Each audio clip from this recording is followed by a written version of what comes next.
Елбасы Нұрсұлтан Назарбаевтың көреген саясатының арқасында цифрлы Қазақстан бағдарламасы қабылданып, келелі бастама көтерілген болатын. Бұл игілікті жобаның мақсаты қағазбастылық пен тұрғындардың уақыт жоғалтуының алдын алу, 21 ғасырдың басты дертіне айналған сыбайлас жемқорлықтың жолын кесу.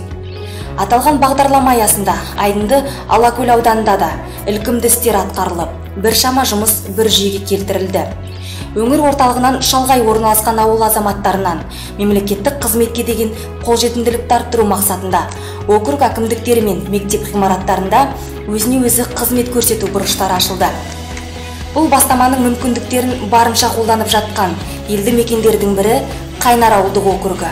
Аталған ауылда келеді электронды портал арқылы керекті анықтамалар алуды үйрету үшін түрлі жиын, кездесулер ұйымдастырылып, үгіт-насихат жұмыстары жалғасуда. Оны жуырда ғана Қайнар ауылында өткен жиналыстағы тұрғындардың жағымды пікірлерімен округ әкімі Манатбек Рысбековтың сөзінен аңғардық.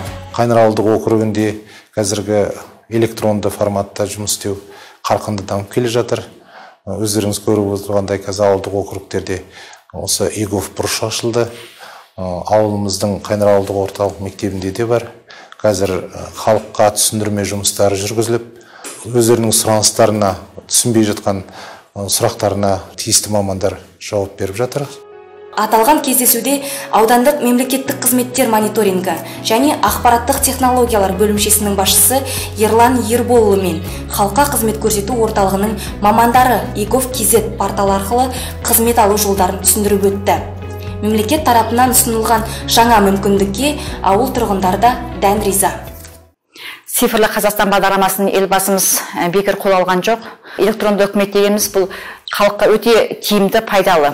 Себебі біздің ауылымыздың халқы орталыққа барып, уақыттарын кетіріп, бұл жерде бірнеше кезек күтетін. Қазір бұрышы ауылдардың барлық жерлерінде мекемелерде ашылды, орнатылды. Сондықтан қазір бізге өте тиімді бұл.